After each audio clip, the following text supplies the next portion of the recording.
नमस्कार, मैं हूं आपके साथ मयंक। तो देखिए, जिस तरह से आज तेजस्वी के नाम का महागठबंधन ने ऐलान किया सीएम फेस के लिए, उसके बाद जो प्रेस कॉन्फ्रेंस हुई उसमें तेजस्वी यादव ने एक बड़ा सवाल पूछा। उन्होंने बीजेपी से पूछा कि क्या आप नीतीश कुमार को सीएम पद का चेहरा घोषित करेंगे। ये वो बड़ा सवाल है जो अब बिहार की सियासत में पूछा जा रहा है कि जिस तरह से महागठबंधन ने सीएम पद के लिए तेजस्वी के नाम का ऐलान किया, अब तेजस्वी पूछ रहे हैं क्या नीतीश के नाम का ऐलान होगा। हम आपको सुनाते हैं तेजस्वी ने नीतीश को लेकर ये पूरा सवाल क्या किया।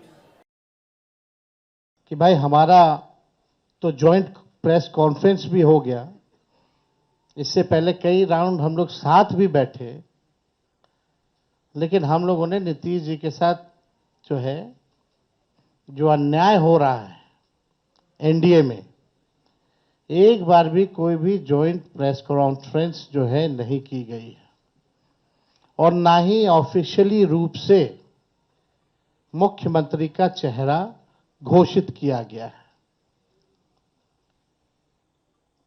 तो हम लोग तो शुरू दिन से ही कह रहे थे कि भाजपा के लोग नीतीश जी को दोबारा मुख्यमंत्री नहीं बनाएंगे और इस पे और किसी ने मुहर नहीं लगाया है, बल्कि अमित शाह जी ने एक बार नहीं कई बार इस बात को बोला है कि विधायक दल की जो संख्या होगी वो तय करेगा।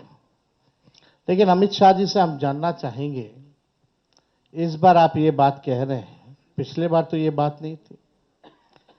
यह लगातार 20 साल से एनडीए की सरकार है, हमेशा से मुख्यमंत्री का चेहरा आप लोगों ने घोषित किया।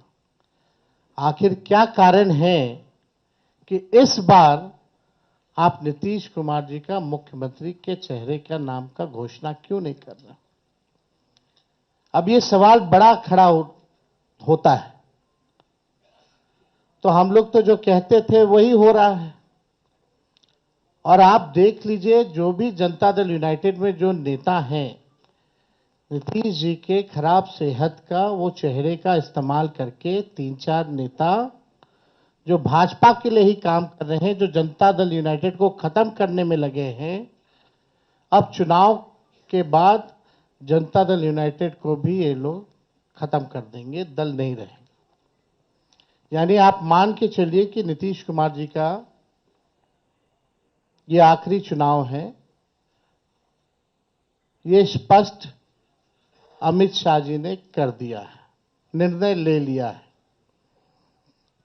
देखिए, एक कसक बिहारी होने के नाते शुरू से रही है कि हमारा राज्य जो है अव्वल राज्यों में आए,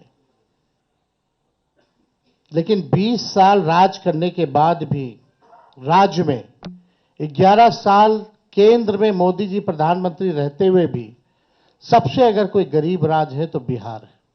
सबसे ज्यादा अगर बेरोजगारी है तो बिहार है। सबसे ज्यादा अगर पलायन होता है तो बिहार में।